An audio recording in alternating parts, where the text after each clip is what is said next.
South came, and the end came. And the grass comes, and the wind blows. On the bronze book, on the bronze men, on the grown grass. And the wind says, long ago, long ago.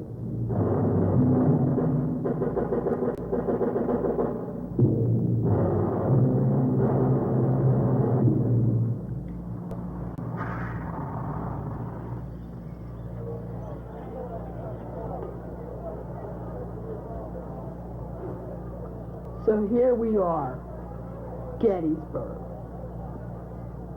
We've been studying the Civil War for weeks, and the teacher told us that a trip to the Gettysburg battlefield will be something that we would never forget.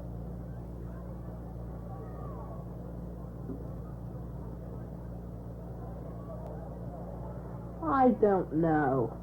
How can anybody get so excited over some war that took place more than 100 years ago, and one little battle? As the bus came closer and closer to the park, all we saw were fields and farms.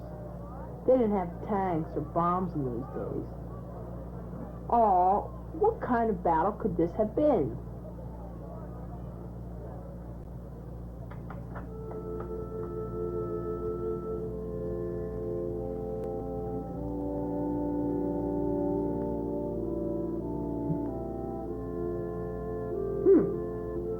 I didn't expect the battlefield to be this big.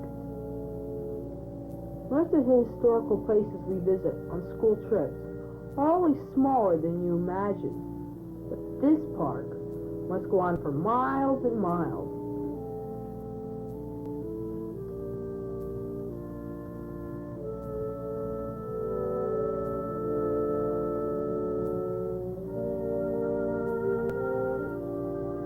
I'll bet it was neat to ride a horse across those fields. But how much of a war could take place on a farm?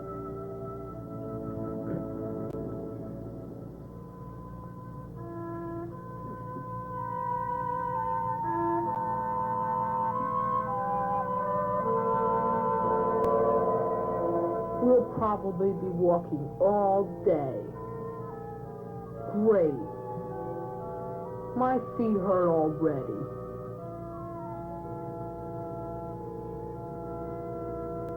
First stop, the Bryan Farm. Big deal.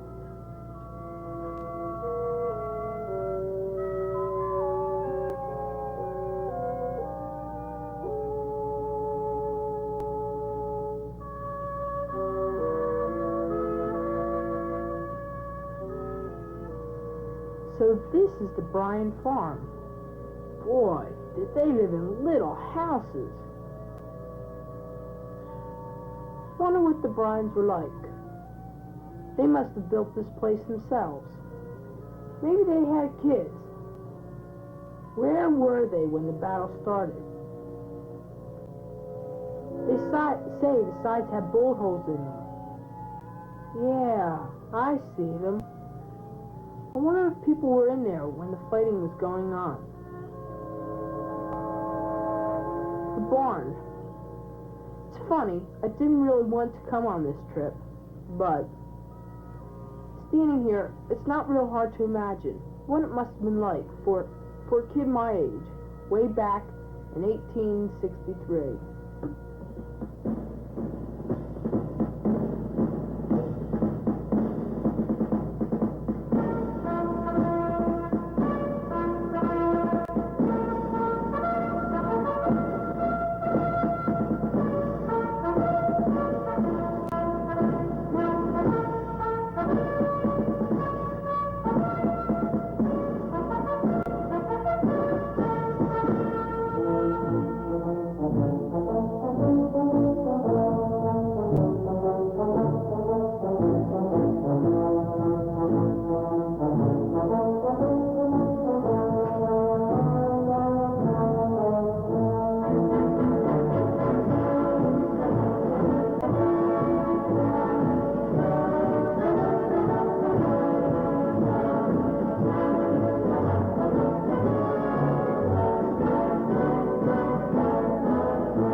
It was summer, boys' time. Weeks of blue skies and bright sun. Of long days filled with fun and adventure. Stalking in the woods, fishing in the river, swimming and diving in the water until your hands and feet are all soft and puckered. Trees display their leaves, shady leaves, hanging from strong, thick limbs, low enough to climb, high enough to scare you. Fields of green and white and yellow. Tall grass that slides between your toes and bends under your feet.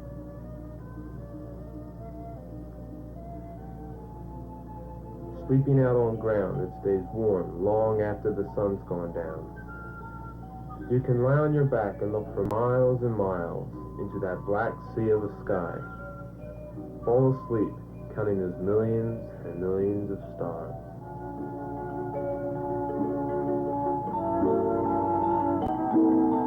Crickets chirp, frogs croak, the frantic flapping of birds in flight.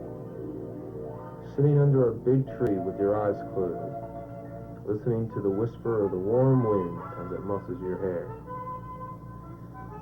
Summer, 1863. A little town in western Pennsylvania, Gettysburg.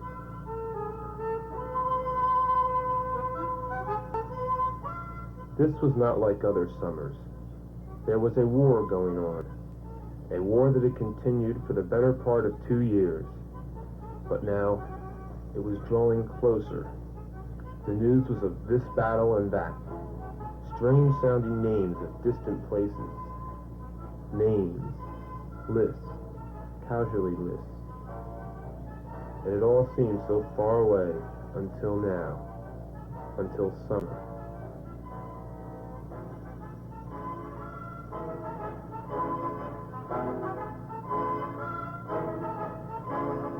A boy can run and swim and fish and laugh and lie on the grass and think. Summer, but the war still comes closer and closer.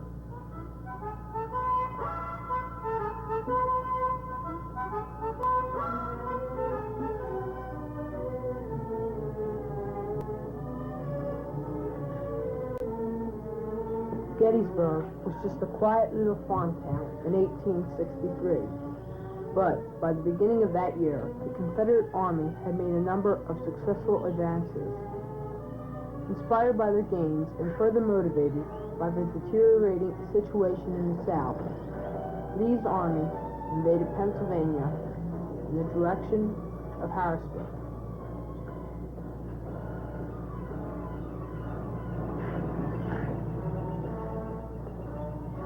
The date was July 1st, 1863. At this very spot, the bridge over Willoughby Run.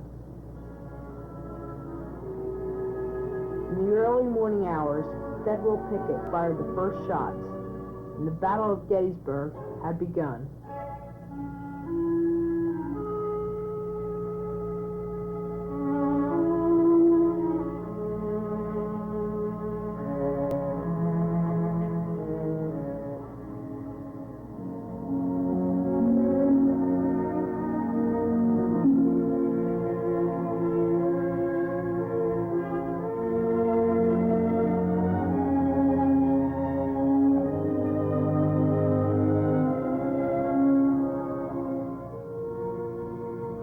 War is not just guns and bullets.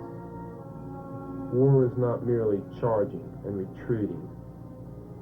The clamor and cries of battle are not the only elements of war. There is something else.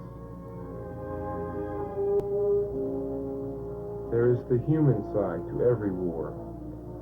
Battles are struggles among men. The cost is measured not only in terms of munitions, artillery, and food, but by sons and brothers and fathers, must leave those whom they love to fight for that which they believe.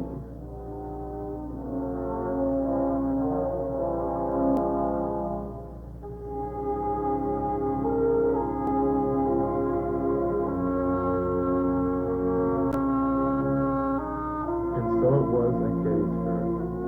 The battle divided brother and brother, husband and wife, and father and son.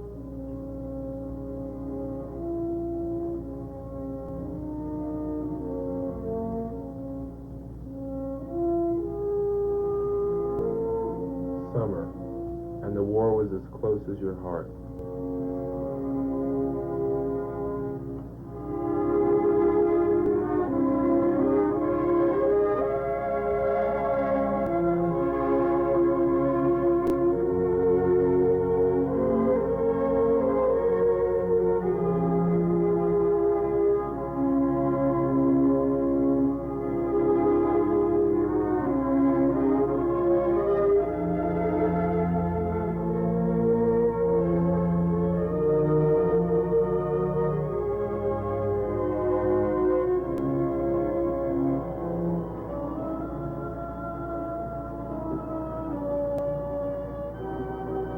Later in the morning of July 1st, the dismounted Union cavalry of General Buford was deployed along this ridge, known as McPherson Ridge.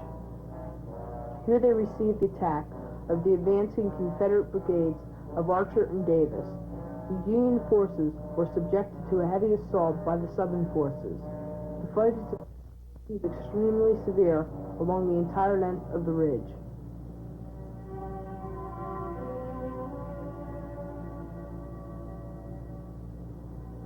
Gettysburg would no longer be remembered as a quiet little farm town.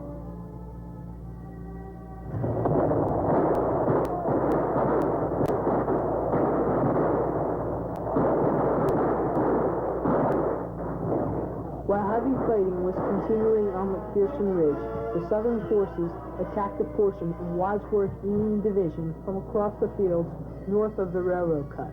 Two Mississippi regiments of Davis's brigade were trapped here and captured. Casualties were extremely heavy on both sides.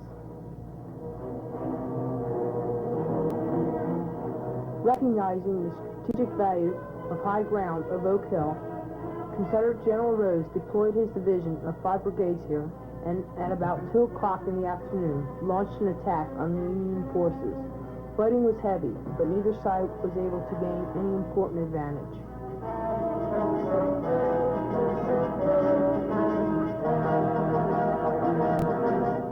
Oak Ridge, where Colonel Edward A. O'Neill's Confederate brigade attacked Union General Robinson's men. Although Robinson's forces practically destroyed a Confederate offensive from the north, in later action his entire division was forced to retreat. The first day's action, July 1st, 1863.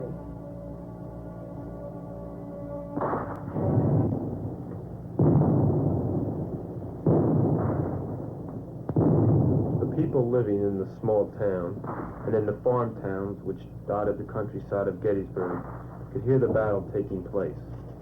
The crack of the rifles, the roar of the artillery, the cries of the men, the hoofbeats of 1,000 horses. How can you sleep? How can you rest? How can you live 1 hour to the next with the sound of war ringing in your ears? Where has the summer gone? What has happened to the beauty of the sky, the peaceful reverie of the river, the gentle swaying of the trees? Where is the soldier? Where is the man in blue? It's no good to try to sit and wait and pray. You've got to do something. So you run and run. The air is full of smoke and bullets. The fields are strewn with the wounded and dying. The woods hide armed snipers. Danger is unimportant, even to a boy. Where is the soldier? Where is the man in blue? Where? Where is my dad?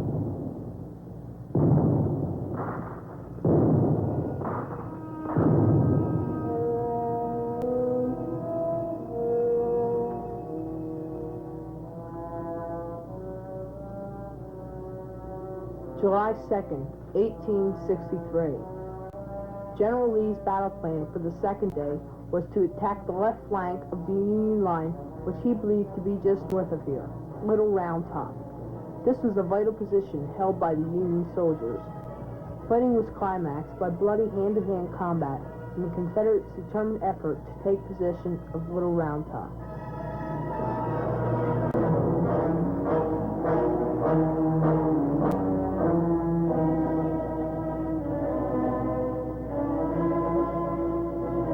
However, across from Little Round Top, at Devil's Den, the Confederates continued to hold this position till the very end of the battle. The rocky terrain made it an excellent sharpshooter's nest for the Southern forces, and many Union soldiers were killed by the riflemen hidden there. A Union patrol leader reported, "The dead in Devil's Den are thicker than the autumn leaves."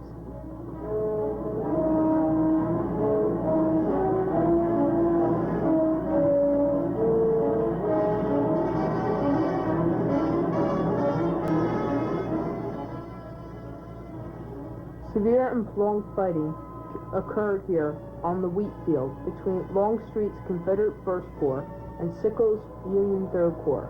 The Confederates captured the field 6 times, and as many times were driven out by fierce Union counterattacks. Whole regiments lost their lives here.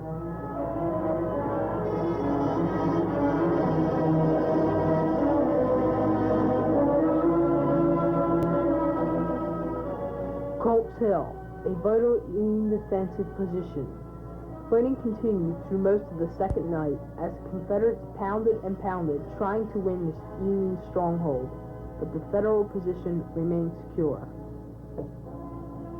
The second day.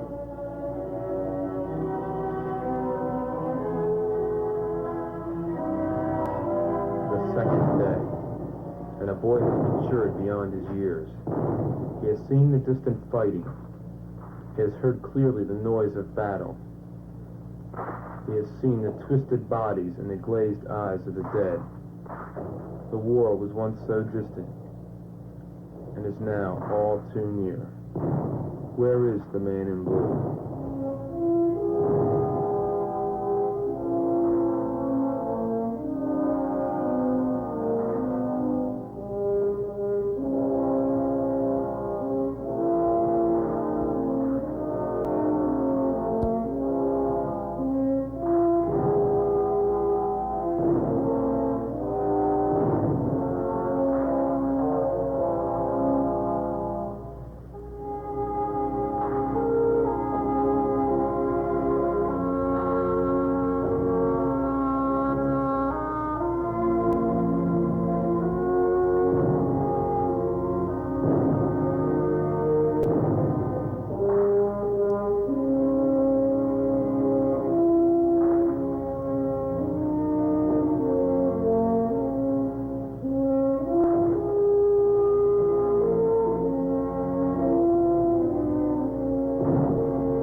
thing, only the horror of battle.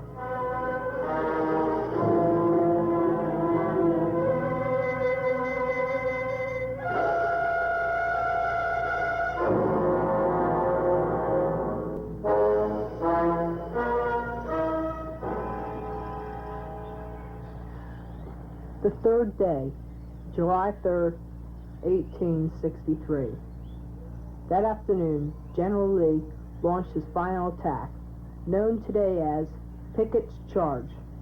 This copse of trees was the Confederate goal. Lee mustered all his resources. At 1 o'clock, the signal gun sounded, and 142 pieces of Confederate artillery opened fire.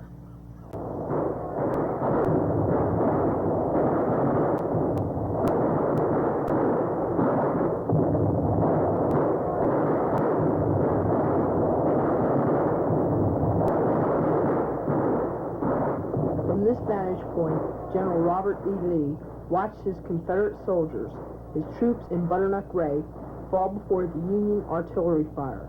Pickett's charge was a disaster. 71,000 men, Union and Confederate, were engaged in this one day's fighting. Thousands lay dead and dying as the battle came to an end, and the remaining Confederate soldiers took the wounded on the long journey home.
But all the men in blue and all the men in gray did not return home. By the end of the battle, more than 51,000 men had been either killed or wounded.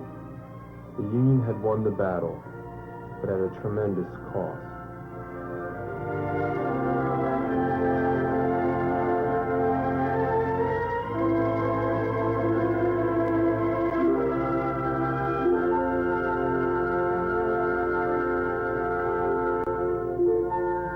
In November of 1863, the Gettysburg National Cemetery was dedicated to honor those men who had sacrificed their lives in this great battle.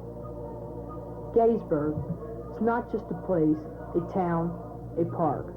It is a living symbol reminding us of those 3 fateful days long ago. The battle has long since ended, and grass covers those places where men fought and died.